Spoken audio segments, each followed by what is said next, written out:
that platform of trust for our Asian partners. So if you have any questions about this, about your subscriptions and whatnot, I'm probably not the best person. Speak to your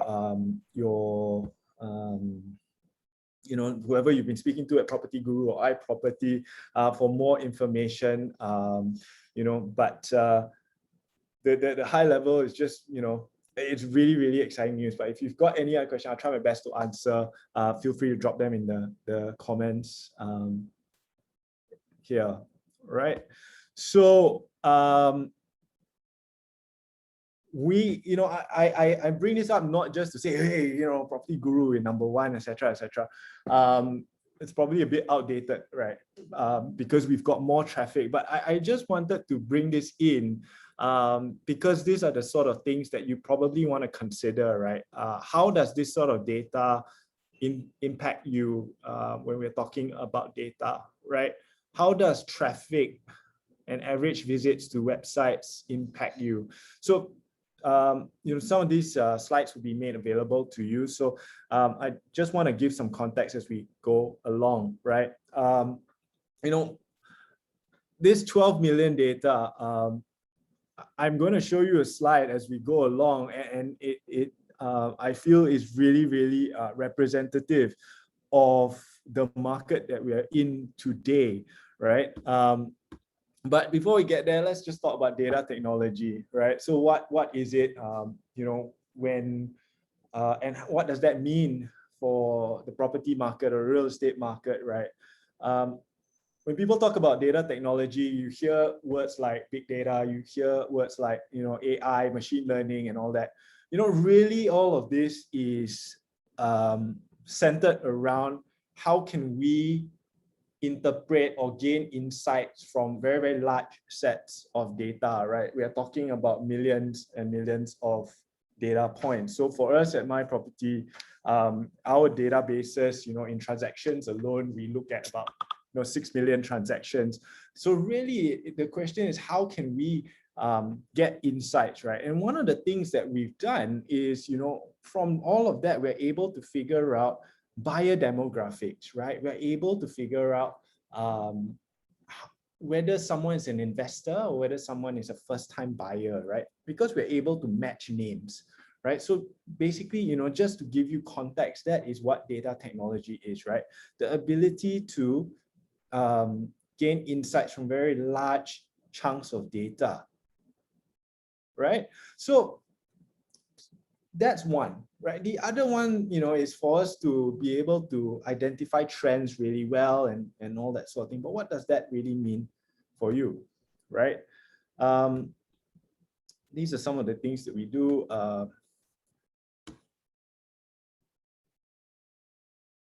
So this is the one that I really wanted to point out. This is a chart of our traffic, right?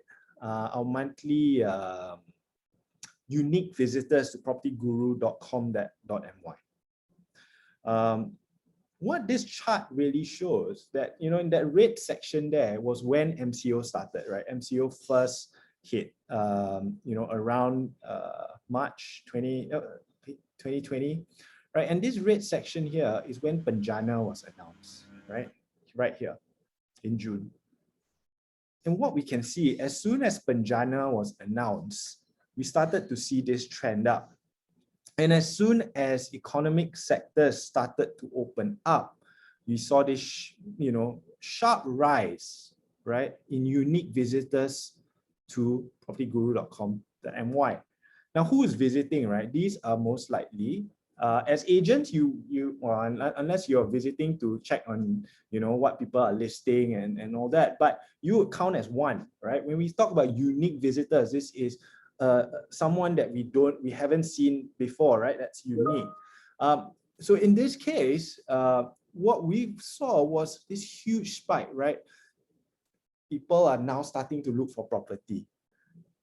They didn't look for property. They started looking for property while they were still stuck at home, right? And then when they could start going out more, you see this huge jump. one of the things that we can glean from this, and we don't really have a lot of data external, right, beyond the website, is one of the hypotheses. And let me know what you think in the chat. I can't really see the chat when I'm sharing my screen this way, but I maybe Kai, if you pick something up, let me know.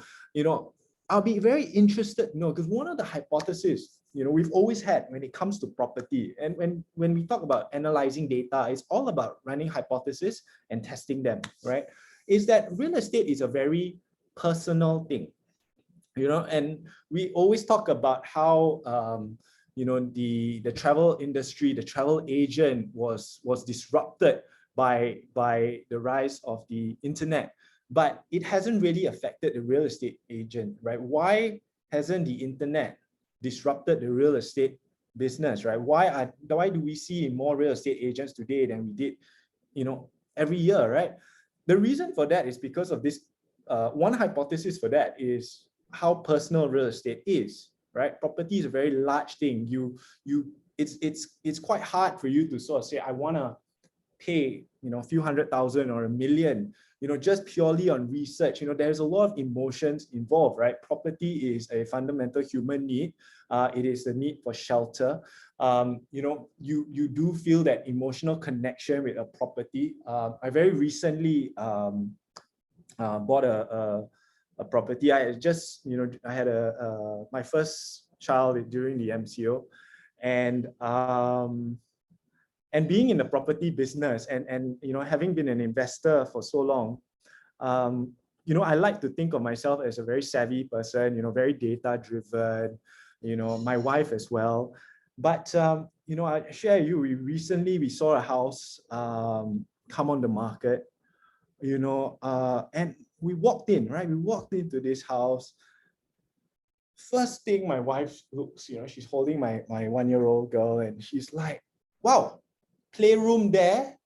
You see, wow. So, from kitchen straight to, wow, this works. I could see the agent smile so big, I think in his mind, I got this fella gonna buy it. True enough, right? I try to play the poker face. I tell the agent, no, let me think about it. Expensive lah. I give all of that sort of thing. Got back into a car. My wife's like, we have to buy that house. So good. You see the kitchen. Then we put our girl there. Wow. The convincing was done. The agent don't need to say anything. The emotional connection was there. So we did buy the property, right? But I tell this story because to me, that's what real estate is, right? I spent a lot of years studying property. I am a registered valuer in Australia, not in Malaysia. So I was practicing there for about 10 years, right? So I still hold a valuers registration in Australia.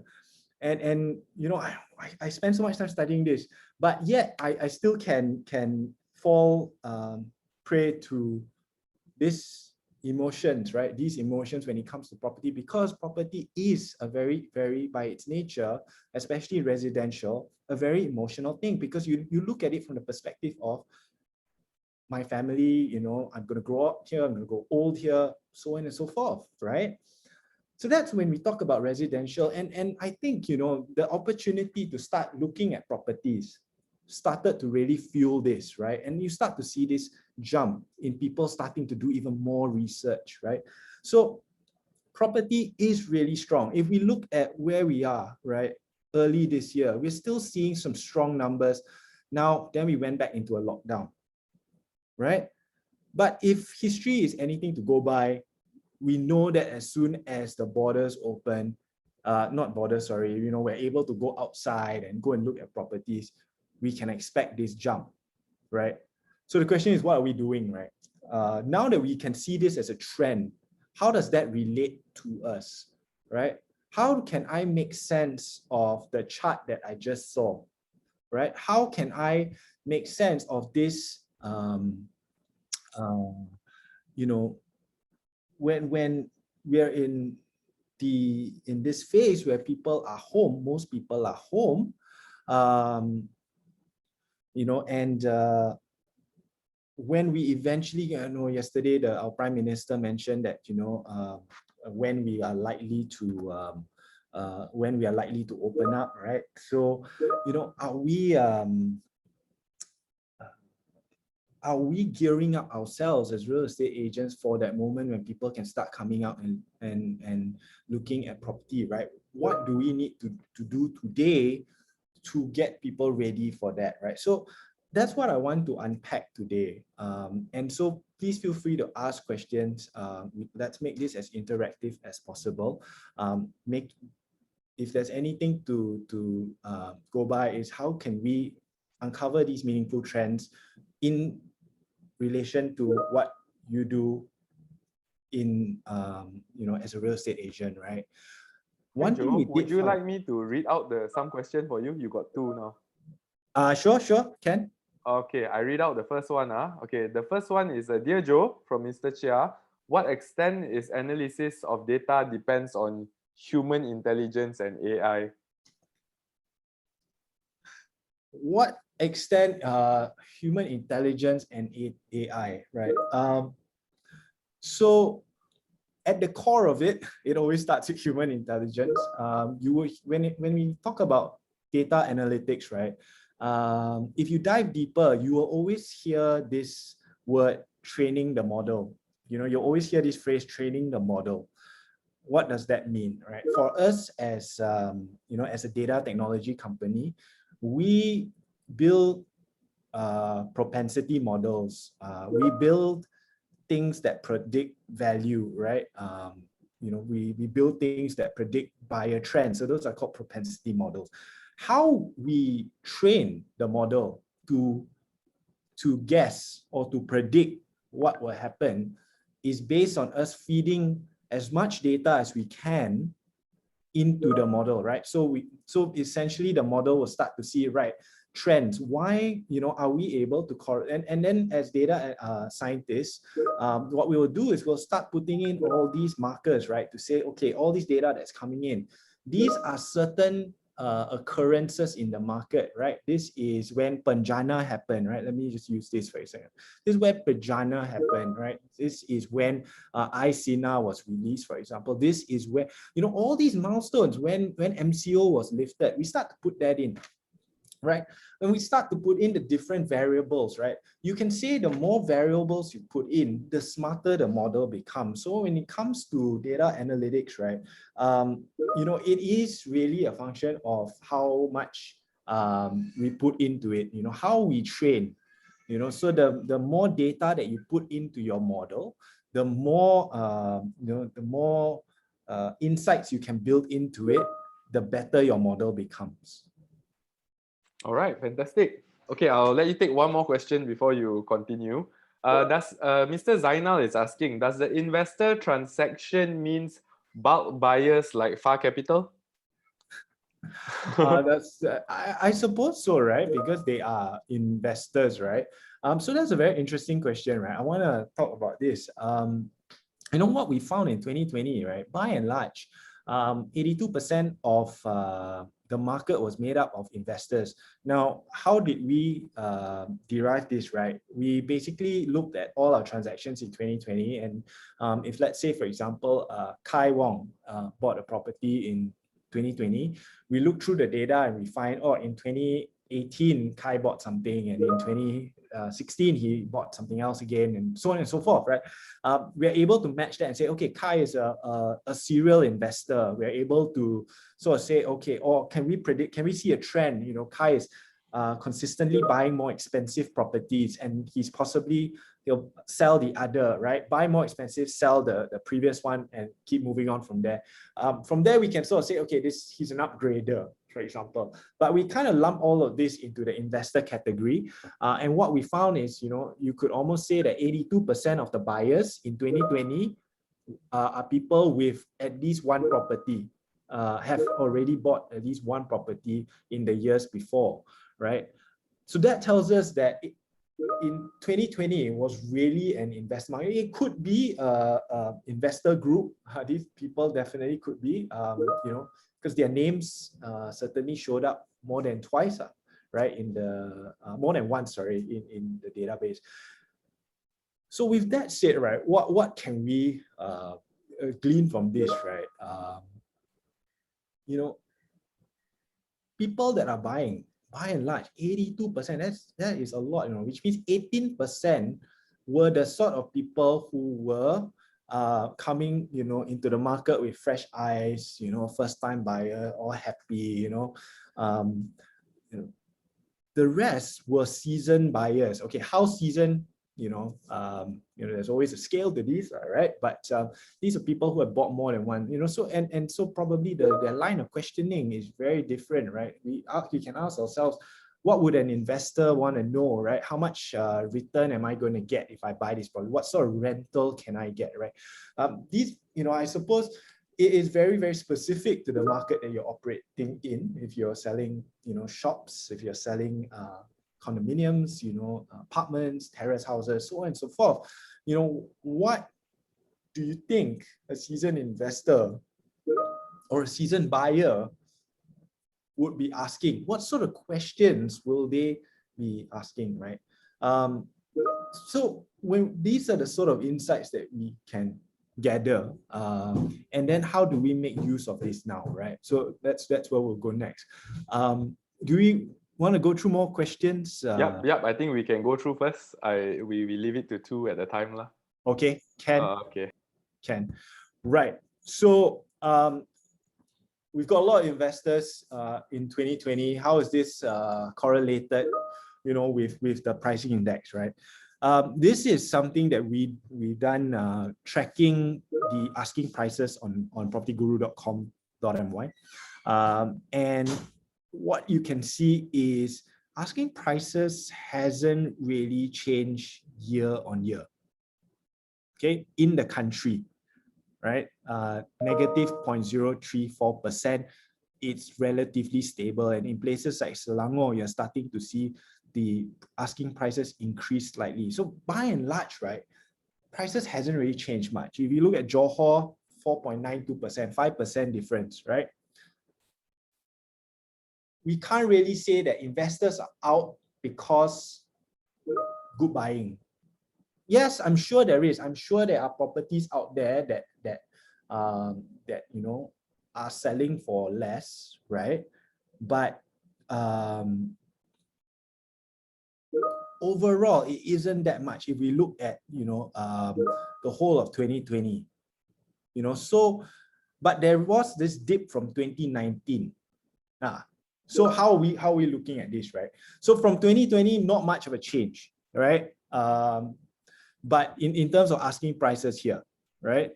If we look at this. Now, how do we interpret this information? Maybe you can drop your comments, right? How can we interpret this? How does this relate in the markets that you operate in? I'll share all of this with you, and you can start to look at it. This is a very interesting one because we're actually seeing a lot of supply come in. We're starting to see a lot of listings fall in. So again, the question is, how does this relate to you? We'll come back to this later, and I want to use this little case study to sort of frame the question that I was asking previously, right? You probably hear this a lot. Let me know if you have any good deals. I ask any real estate agent I meet, hey, got any good buys? Let me know. And you'll probably see a lot more of these people now, right? So how can we help these sort of clients? How can we help, because we know in 2020, most buyers were investors, right? How can we help these people make more informed decisions? I want to use Setia Alam, right? The reason why I use Setia Alam is because this is the most transacted area in Malaysia. Year on year, this is the most popular area, and so let's break it down. Let's break it down in Setia Alam, right? How has the pandemic changed prices in the most popular area in Malaysia, in Setia Alam? Let's look at this. If you look at the year 2020, right, our median price is 700,000, right? That has dropped from 2019. But if you look at 2018, right, median price is 638 for the whole of Setia Alam, which means our pandemic year the median price actually went up, but transactions actually were almost half, right? The number of 2018, right? Almost half of 2019 as well, right? So, okay, less transactions, you could argue that, you know, and more investors, that's why the median price kind of shot up, right? The range became a lot smaller. But what about the median rate per square feet? What we see here is we don't see a huge difference, right? 396 to say 2018, this is 416 ringgit per square foot. On the face of it, residential properties in Setia Alam, if you were to look at this in isolation, you would probably say that the pandemic hasn't done a lot to prices. In fact, you know, all things considered, it's actually, you're probably saying that the market's a little bit better, right? Because if we start to equalize this and, you know, start to see this, stretch this out, and double the transactions, you will probably see an increase in the median rate as well. So that kind of tells us that if you look at it, residential in isolation, Setia Alam, median prices hasn't moved. But let's look at the long-term trend, right? So, you know, if you're an investor, you know, you want to convince someone to buy, why is this a good time to buy, right? You know, is the customer going to say, oh, no, I'm just going to wait for the price to drop a little bit more? If you're you're trying to list the property, trying to convince the seller to sell. Now let's talk about the long-term trend, right? You know, what's the 5-year median price in Setia Alam, for example? 753, and the 10-year 673 number of transactions, right? So these are the sort of information that you can use to talk to your client, right? What is the area that you're operating in showing, right? If it's Subang Jaya, you know, how many transactions this year versus the previous year, right? What is the median rate per square feet? What is the median price? Let's break this down further and let's look at terrace houses in isolation, because if we look at Setia Alam, there is a mix between semi-detached, terrace, bungalows, so on and so forth. You've got apartments and whatnot, right, in a residential space. So if we look at terrace houses specifically, it kind of reinforces what we saw in the wider residential space. Median prices didn't really change, right? The median rate per square foot, yes, it moved up marginally. Number of transactions in terrace houses, again, half the amount in 2019. But by and large, it hasn't really changed. In fact, it has gone up slightly, right, since then. So has the pandemic really affected the market? I would say not really, right? So again, now the question is, how are we positioning ourselves in terms of marketing, and how are we positioning ourselves when it comes to convincing our customers to buy, right? The numbers don't lie. Now, this might be true in Setia Alam, right? But it may not necessarily be true in your markets, right? But by and large, when we look at the market, if you're out there trying to talk to your buyers to convince them and say, hey, now is really the time to go, you can actually point to this fact that, you know, if we look at the 3 most popular areas in the Klang Valley, being Klang, Cheras, and Kajang, and very interesting fact, right? It is not your Bangsas, it is not your Damansaras and Bandar Utamas that are the most popular. It's actually your Klang, Cheras, and Kajang areas, right? The growth areas are the most popular areas in Malaysia year on year. Now, when we talk about median price across, you know, this, it is, you're seeing an increase across the board. Not just Setia Alam in Klang, you're seeing in Cheras and in Kajang, you're seeing prices move up in 2020 from 2019, right? Yes, transaction volume is down. That is unsurprising because the bulk of the market in Malaysia, right, typically more than 50%, I dare say almost 60% of the property market is made up of first-time buyers. Now, if we have 82% of the market being investors, it means a very big chunk of those first-time buyers are not active in the market this year in 2020, right? So that's why you're starting to see these huge drops in the number of transactions, because the market has become smaller. But what we're seeing is these people are buying more expensive properties, right? If we look at Johor and we look at Penang, in the three most popular areas in both of these states, again, you don't see very, very big changes. You see very big falls in volume, except Penang. Penang shows very, very small drops, right? Bukit Mertajam only a 15% drop in transactions. That means to say you've got a lot of investors in BM, right? With only a 15% drop in transaction volume and no change in your median price. So again, the question I keep asking is, how are you positioning yourself to your customers? How are you positioning yourself to your buyers, to your sellers, right? In terms of convincing them to buy. Another thing to just reinforce that point is what we've been talking about, since before. It is not all areas are investor magnets, right? If we look at Cheras, the number of investors in Cheras actually fell in 2020, whereas in Klang 21% up and Kajang 15% up. So it really, again, depends. It reinforces the point that you got to understand your local market. You got to understand the areas that you're selling, right? Different places attract a different demographic. There is no one size fit all when it comes to property, right? There's so many facets that influence a property buying decision, right? It really is a matter of understanding, and the best way to understand is from the data, right? Data allows you to become an expert in the market. There are the nuances to understand in a local market as well, but it does immediately give you an idea of who would be most interested in these areas, right? So if I were to immediately point Klang to you, now you would say, wow, you know what? A lot of investors in Klang people like to buy more properties in Klang, right?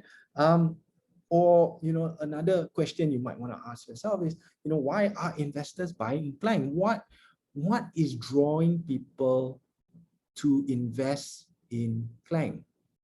What parallels, what similarities can you draw to the markets that you operate in, right? If your market has those similarities to Klang, then are you able to sort of see similar numbers?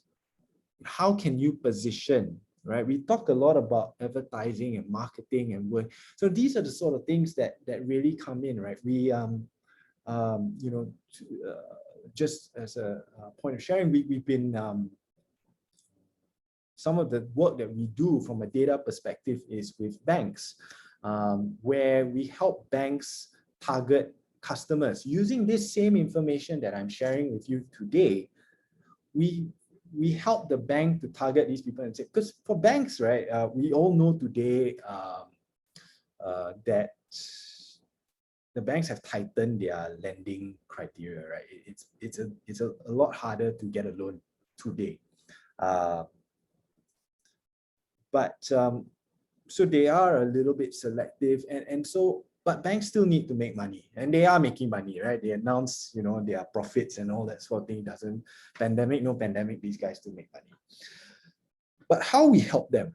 So that's the question, right? How do we help them? How have we been helping them through this pandemic? What we do is we help the banks figure out, okay, which areas, if we take Klang Valley, for example, have seen the highest growth in equity over the last 10 years, for example. Why 10 years? Why not 3? Why not 5? Because of the lock-in period. Because if why do they want to see property prices in an area go up? It's because then you would have built up equity in your home. If you bought the property for 500,000, today it's worth 1 million. You've been paying your loan on 500,000. That other 500,000 just came like that, just for you holding your property. Yes, it's inflation and all that sort of thing. Correct. But that's money that you can unlock. And so what banks can do today, and what they are doing today, is they're targeting those people. They're targeting those people and they're going to them and saying, hey, you can refinance this property. Okay, if you refinance before 5 years, depending on the loan, you got penalty, right? So after 5 years. So refinance your property, take some of that money out and go buy more property. Right? That's a lot. If you notice, that's what a lot of the bank messages have been. this year. And well, we've also been guilty of promoting that lah. So we tell them, hey, go and do this, and they said yes. But so if banks are doing that, right, they are then taking the front foot. They're trying to convince someone who's probably sitting at home, MCO, they start sending these messages out, right? They send, digital marketing, they send all these messages out, content marketing, refinance your home. Do you know your home has gone up in value? All these sort of messages, right? All of this is based on the data that we have, right? Then you go after them. And then so the customer will try. The customer will, let's test the water. Wow, I can unlock X amount. Can I go and buy something, right? So the question is, how, as real estate agents, you can also do the same, right? If the areas in which you operate in, based on the data, you can see that. Now, one thing to just make clear, as agents, we should never try and play the role of a valuer. Right? I think that's always very, very important. We're not here to give valuation advice. We're not here to say, the property is worth X amount. It's not a value. But based on the data, you can sort of get an indication of where prices have gone, right? You can, within a certain degree of confidence, say that prices have gone up by X amount, right? And you can start to drop these sort of pointers into your customers. Say, hey, you potentially are sitting on a lot of extra equity that you could use to buy something else. Maybe the prices have gone down in that particular area. Now's a good time to buy, right? So I started this topic asking, how do we use data, right? How, when I go and analyze and say investors there are more investors in the market, there are less first-time buyers, it really then boils down to the application of it. What are you going to make, how are you going to use this information to your advantage? So I've just shared with you how a bank would use it, right? Just a little bit more information about breaking down property preferences and all that. I won't go through this in detail, but I'll leave the slide here for you to look at, right? But another thing that I want to talk about is, I'm not trying to upsell. My purpose today was to really have this engaging session. But another way to look at data, not just in asking, figuring out who's buying, what they're buying, where they're buying, is who's actually interacting with your listings, right? This is also data, okay?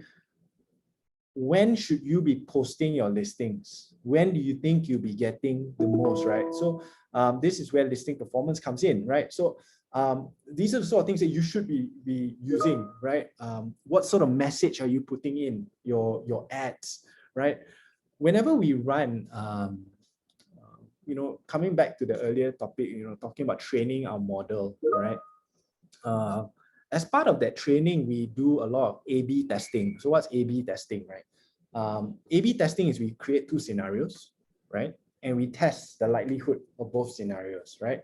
Now it could be in terms of an ad. We post an ad and we see which ad receives the most attention, right? So which one performs better? That's an A/B test. That's the sort of thing that you can do, right? There's no silver bullet to say this is the answer. There are certain things that, certain rules of thumb and certain insights that people have gained over the years. But, when it comes to your individual listings and whatnot, these are the sort of things that you want to do. Test out, right? What performs better? What wordings? What photographs, right? If you've got a generic way of writing your ad, test it out, right? Test something new, change it out. What words capture, right? So this is the sort of thing. Before I go further, maybe I just realized that there are a few questions. Maybe we can jump into some of them. All right. I'll read them out for you. Can. Okay. Wow, you got quite a few. Okay, we'll do two again, lah. Okay. All right. So, Dear Joe, was wondering if you have the data for commercial and industrial during this period. We do. We do have data on commercial and industrial. So maybe I can ask another question is, what sort of data are you looking, or what sort of insights you're looking to glean from this? Maybe you can share, and then we can unpack that further. Okay, one-click property, maybe you can be more specific with your question. Okay, I asked another question from Mr. Chia. Dear Joe, what's your comment on the future developments? And do you believe data can one day take the place of agents? Your personal and frank take, please. We get this question a lot, and not just from agents, developers as well, right? I'll tell you a very funny story, right? Developers will sometimes say, hey, if you control the data, you control what people will think. So technically, you can control what people will buy. That's not a wrong comment in that sense, right? It's almost the way Facebook works, right? A lot of messages on social media, not just on Facebook, WhatsApp. If you get a lot of one particular type of message, you could possibly lean towards that way of thinking as well, right? Now, but if we take that example, right, for you to lean towards one school of thought, you need to be able to trust the person that is providing you that information, right? And that's why influencer marketing and all of that sort of thing becomes really, really important, right? Because influencers, you relate, you trust the person talking, right? Okay, maybe you don't necessarily trust 100%, but you like the way the person talks, you like the way the person lives his or her life, the way this person thinks, etc. If we take that in the point of in the context of real estate, right?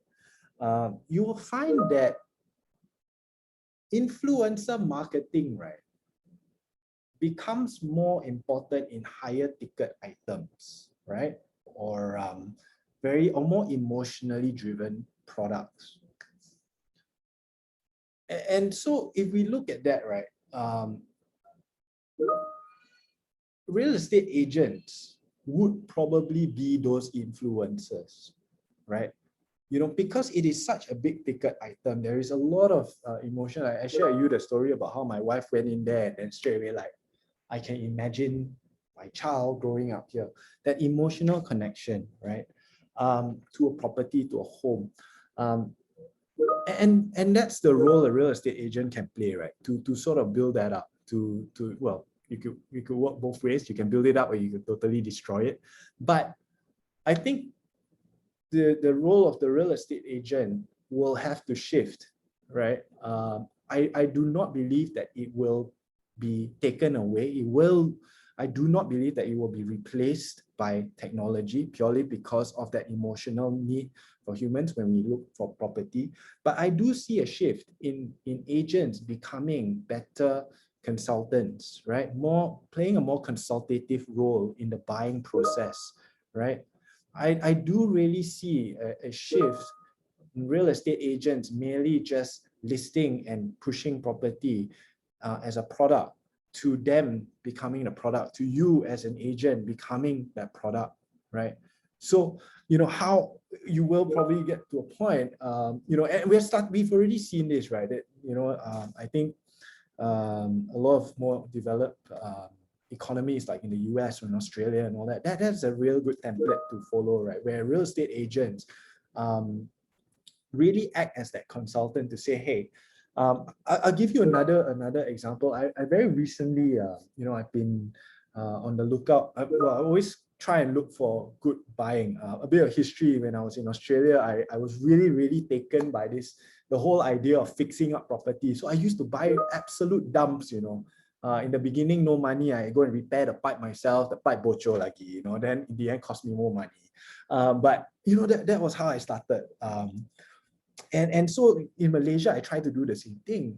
And very recently, I went to see a property renovated halfway, and then stopped. And so I went to look, I brought my contractor along and asked my contractor to look around, so as we were walking around, I was getting a sense for how much things would cost. So I then turned around and asked the agent, and this was an area that I was not very familiar with. It's not an area that I lived in, but I had the data, I had a lot of transactions there. So I turned and asked the agent, hey, Mr. Agent, if I complete this property, I finish up the renovation, because now got no toilet, got no kitchen, got nothing. I finish up all of this. I finish up the extension. How much do you think I can sell the property for?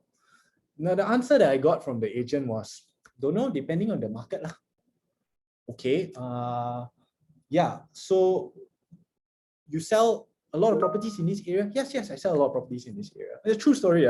So, and I'll tell you where I'm getting it. Yeah, I sell a lot. So I then asked him, hey, this property sold for 800,000 just 6 months ago on the next street. What was the condition like? Oh, it's sold. Oh, I don't know.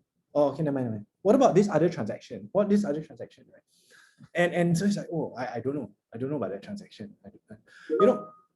And so to me, right, I felt that was a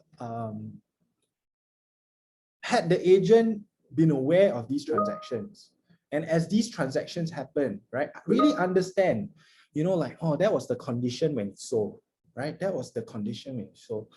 And then as I was looking, you don't have to commit to a number, right, and say this property is going to sell for 850,000. No, but I said, look, let the customer make his or her mind up, right? Say, well, yeah, that one sold for 800,000, but the kitchen was very nice, the whatever, and for me as a buyer, that would have, allowed me to make an educated decision, right? Whether to buy or not. I'll have more confidence in buying, especially in an area that I'm not as familiar with, because the data is just data, right? There is a lot of things that go on. The fella mark up the price or not, so you don't know, right? These things do happen, right? The renovation was really good, but you cannot see inside. And that's where you really need a real estate agent who knows that market, who knows what's really going on, to say, hey, Joe, okay, once you finish off, roughly, it's going to be within this amount to this amount, right? These are all very data-driven discussions with that personal experience and touch, right? I think, if as agents, if we can get to that stage, that's probably where the market is. That's what we see, in places like Australia and the US, agents taking on a more consultative approach. Yep, thanks very much, Joe. We'll let you continue. Just some requests from the guests over here. Believe maybe your WhatsApp quite popular. Your there's a ting ting ting ting constant sound from your side. Oh shoot. Yeah. So yeah, just notifying you lah. Thanks. Let you go ahead. Okay, got it. Give me a sec. Okay, so these things, quality score, so these are just reinforcing about your own personal from your perspective lah, right? About how you can use data to your advantage, right? What are listings and all that. So it's not just about what's happening in the market. Data can be how you are communicating. One of the things that we try and track, still trying. I'll be honest, not everything we try to track jadi one. Some things fail and then we have to start again. One of the things is this, right? We want to figure out how people, what messages work, at which point will it be less clickbaity and whatnot. So when you WhatsApp your customers, you WhatsApp info, you forward, to keep track of what you're forwarding, how you're forwarding, which one receives the most interactions, right? Today with WhatsApp for Business, we are able to quantify these things a lot better. For us as a business, when we send messages out, I'm sure the Property Guru Malaysia team will send you guys messages as well. We try and track which messages resonate well with you. Long message, do people respond or not? Short message, do they respond or not? What words work? You know, and it's very important, not just, you know, as businesses, as corporates, we do that. But as individuals, as agents, you know, there's no reason why you shouldn't do that as well, because that is data, right? So really, you know, if I were to sum up data in the context of real estate agents, it is everything that you are doing, right? It is sorry, my hair very long, MCO cannot cut hair, so I have to wear a cap. But it is really about everything that you're doing. You know, what are you getting responses from? What's working, what's not working? Quantify that, right? And that builds credibility, right? That builds trust. That allows you to be an expert in an area, right, that you're selling in. But more importantly, that also helps you operate a lot more efficiently. You know, if you're spending money on ads, you know, I know the party line is to ask you to buy more credits, but really what, you know, it's also very important that we provide value to you, right? So, you know, which also then means like what do I, as an agent, need to do to make sure my ads are more efficient, are reaching more people? How can I improve that week on week, day on day, month on month, right? Am I writing messages to those of you that use digital marketing, right, and content marketing? Are you reaching the right buyer profile? Are you what tools are you using to figure this out, right? You know, one of the things that very recently, just to share one last example, is, you know, I asked my marketing side, right, how come the English in the ad is so disjointed? And I can't remember the word. It was something about, they threw in all of these buzzwords and keywords in there, and they're like, Joe, no, I know it's terrible, it sounds so disjointed, but that ad, right, in the way that it's structured, outperforms every other ad 10 times, you know. So it's very important for you to try this, like, you know, and it was I remember it was a refinancing campaign. Even the bank who was our client said, hey, you go and grammar check the thing or not. And we say, you know, our marketing is like, it doesn't matter. That works. That message works. You know, I can put a really nice sounding message together. But when we run the numbers, we realize the one that has the disjointed message but has the right buzzwords in the right places outperforms everything else 10 to 1. So I'm not saying that you should go and put very disjointed ads.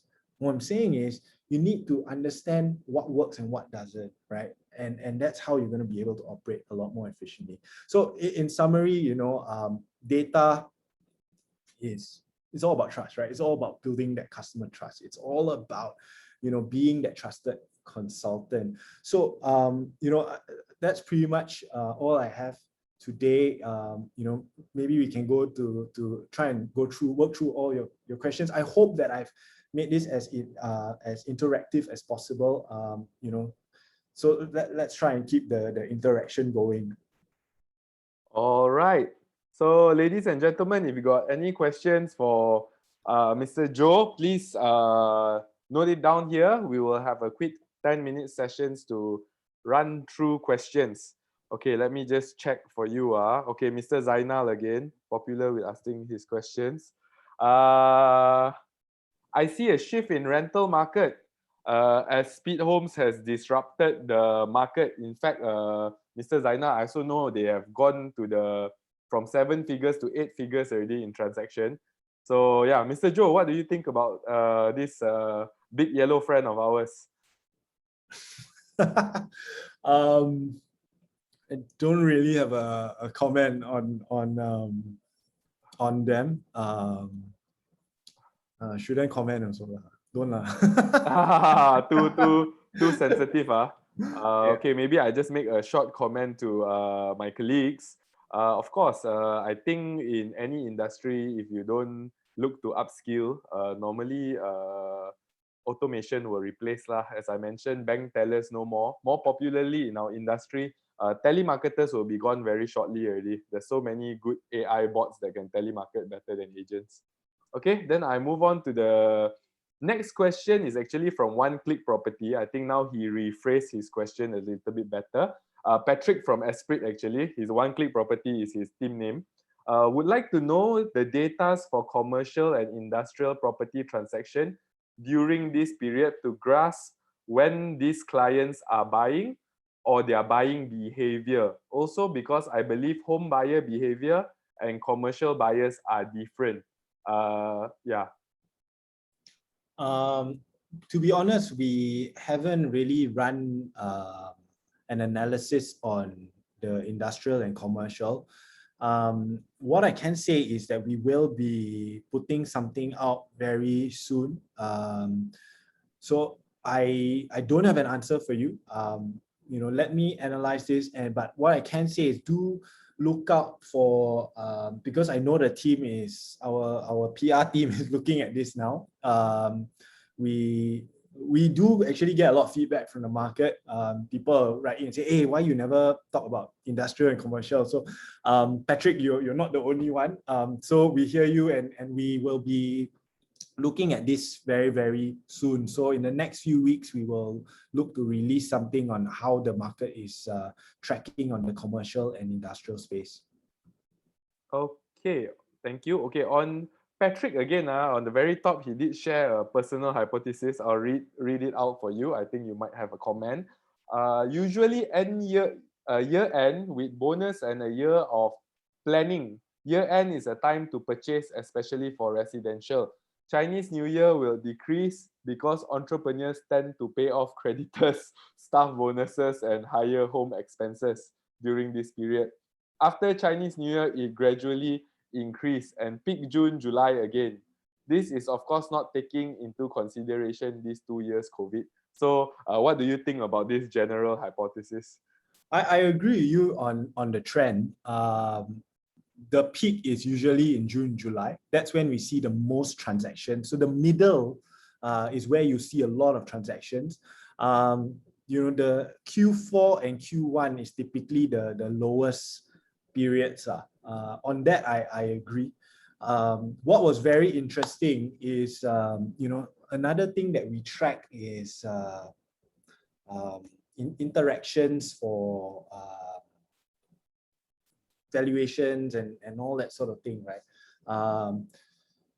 We actually saw Q1 of 2020 was actually higher than Q1 of 2019, right?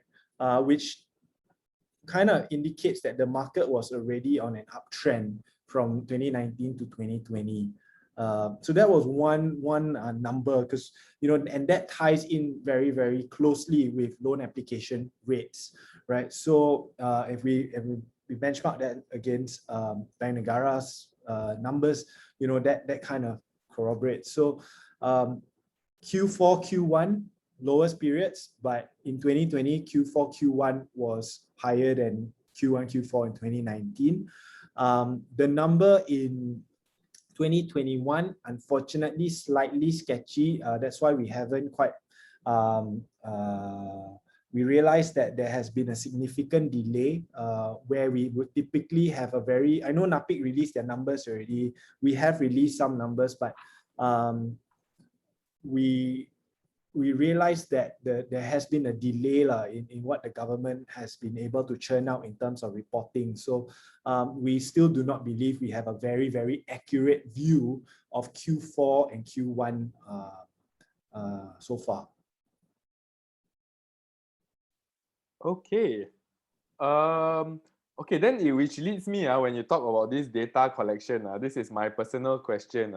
So I think agents really struggle to follow up with market trend because some of the data that is actually available to the agents, for example, bricks, is always like 6 months delayed.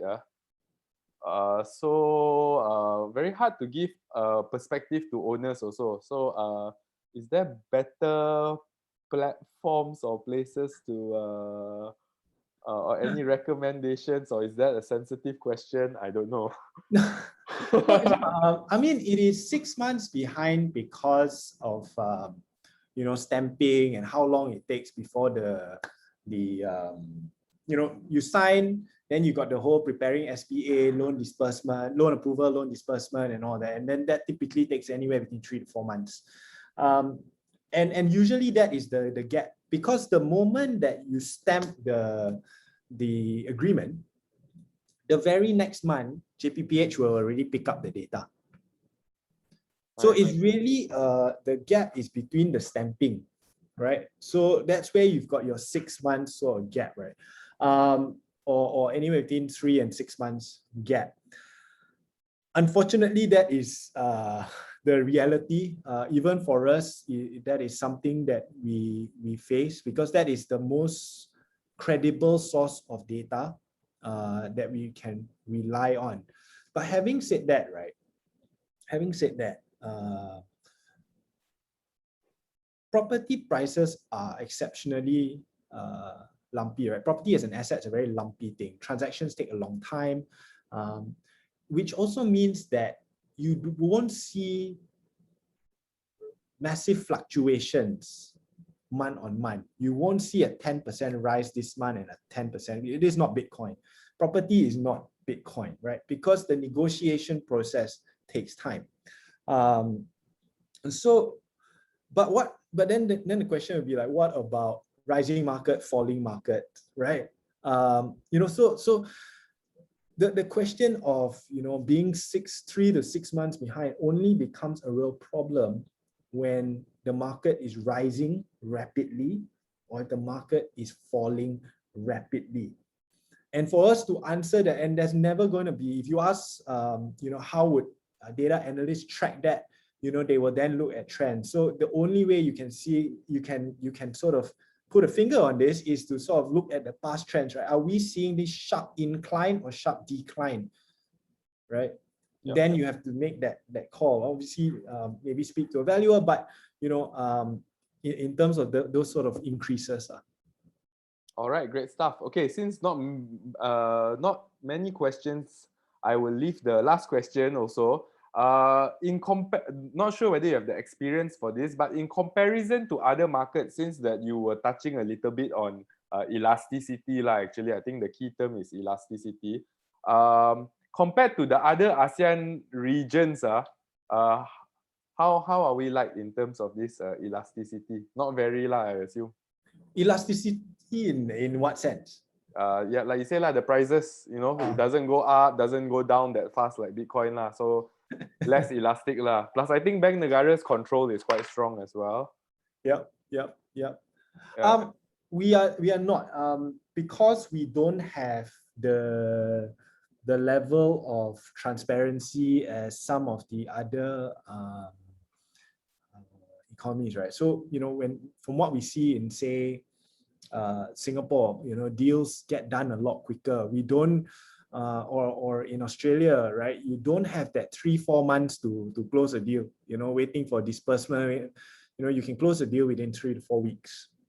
And if you have that sort of thing, it means it's stamped, done, data made available. And in a lot of these economies, the data is also made available, right?